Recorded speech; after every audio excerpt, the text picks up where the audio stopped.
igebengu eziningi iy'nkabi ziphuma KwaZulu-Natal.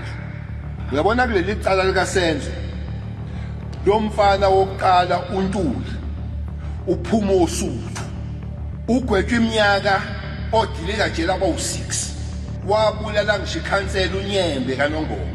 So kulaba bantu mazi kahle ugwetshwe odilika jele abayisithupha kodwa usakwelinye icala lokubulala. KwaZulu-Natal's stunning landscapes hide a violent underbelly, earning it the title of South Africa's contract-killing capital.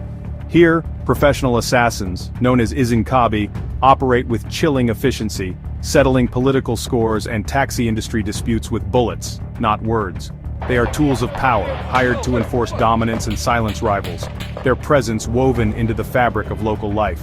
For many young men facing poverty, becoming a hitman is seen as a path to respect and financial reward, even as it perpetuates a cycle of fear. The most notorious among them become legends, their names whispered in fear. From this world emerged one man's name who spread fear from Ulundi to Nongoma, Ntuli, known as Nkani, a man whose arrogance and disregard for life made him infamous. He would become the ruthless KwaZulu-Natal's hitman, terrorizing communities and casting a shadow over the nation. Ntuli's story is a chilling look at how desperation and violence can create monsters. His rise reveals the deep wounds in a society where murder becomes a business. Ntuli was shaped by the violence of northern KwaZulu-Natal, especially the deadly taxi wars in Ulundi and Nongoma. In this world, disputes over routes were settled with assassinations, not negotiations, creating a constant demand for skilled killers.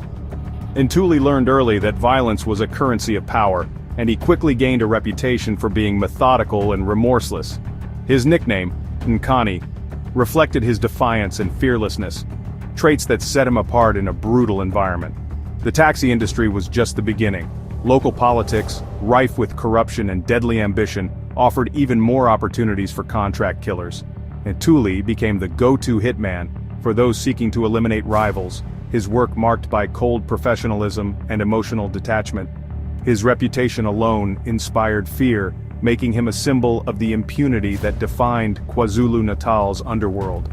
He was more than a killer, he was the ghost in a violent machine, thriving where law had failed. In a society ruled by the gun, Ntuli's rise was both inevitable and terrifying. He became the face of a system where murder was just another transaction.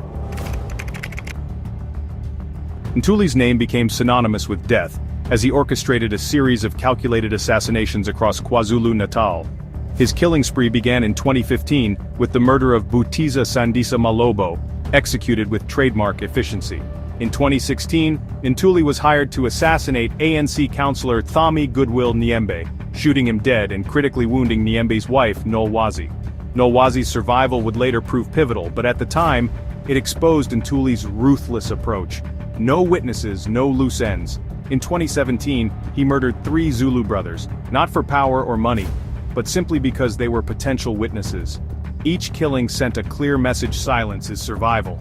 By 2018, Ntuli's reputation as an enforcer of fear was cemented with the murder of Swamandla Zungu.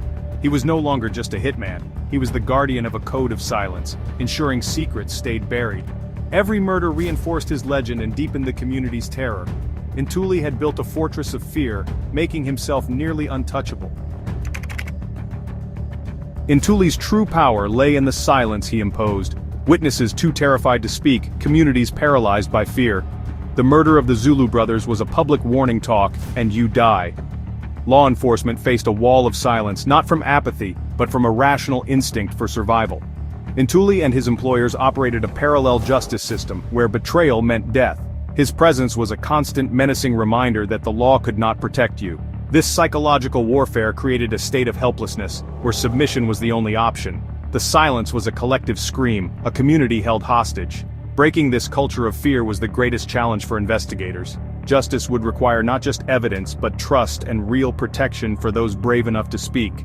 Only by piercing this shield of silence could Ntuli's reign be ended. The turning point came in 2018, when a dedicated political task team was formed to tackle KwaZulu-Natal's contract killings. Ntuli became a prime target, but the real challenge was breaking the wall of silence built on fear. Investigators re-interviewed witnesses, built trust and offered real protection, focusing especially on Nolwazi Nyembe, the survivor of Ntuli's 2016 attack. Her courage inspired others to come forward, slowly dismantling Ntuli's fortress of fear. The team pieced together cell phone records, ballistics and financial evidence to build an airtight case. In 2019, Ntuli was finally arrested, shattering his aura of invincibility. His capture sent shockwaves through the underworld and gave hope to communities long terrorized. The stage was set for a trial that would expose the brutal realities of KwaZulu-Natal's contract-killing industry. Justice, though long delayed, was finally within reach. In October 2021, Ntuli faced justice in the Pietermaritzburg High Court. The prosecution laid out a chilling case: 6 murders, an attempted murder, and illegal firearms, each tied directly to Ntuli. Survivors and victims' families led by Nolwazi Nyembe bravely testified, breaking years of enforced silence. Their voices, once stifled by fear, became the prosecution's most powerful weapon.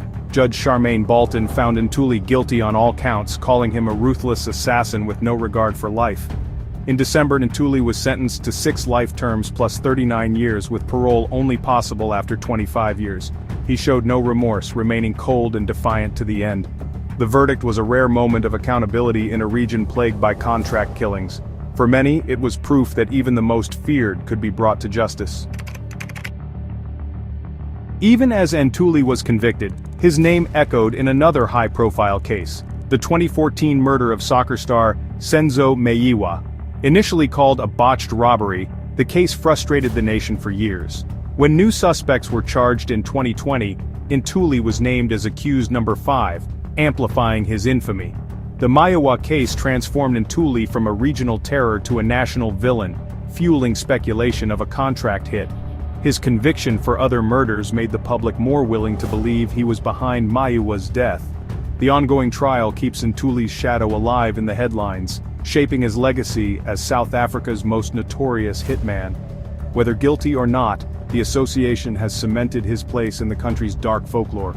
The ghost of Senzo Meyiwa will forever haunt Ntuli's story. Ntuli's case exposes a thriving industry of contract killing in KwaZulu-Natal, driven by political ambition, business rivalries, and poverty. The taxi industry remains a primary battleground where assassinations are routine business expenses. Local politics too is deadly. Positions mean power and access to wealth, and rivals are often eliminated with a bullet. For the killing is just a job, detached from motive, serving those who want to keep their hands clean. The cycle of violence is fueled by economic desperation, with young men lured by money and status. Illegal firearms are plentiful and the supply of hitmen never runs dry. Ntuli's conviction is a victory, but it barely dents the system that created him. For every hitman jailed, others are ready to step in. Real change demands tackling corruption, regulating the taxi industry, and offering real alternatives to violence. Ntuli's story leaves a chilling mark on South Africa's conscience. His conviction is a rare triumph of justice, but it exposes the deep wounds of a society where violence is a tool of power. For years, Ntuli and his employers operated above the law, ruling through fear and intimidation. The prosecution restored some faith in justice, but the conditions that allowed Ntuli to thrive remain. The culture of impunity is wounded, not defeated. Ntuli's story forces South Africa to confront the normalization of assassination as conflict resolution. He is a product of a system that has failed its people, leaving them vulnerable to predators. The fight against organized crime is about more than jailing hitmen. It's about dismantling the networks and fixing the society that breeds them. Until then, the shadow of Nkani will continue to haunt South Africa.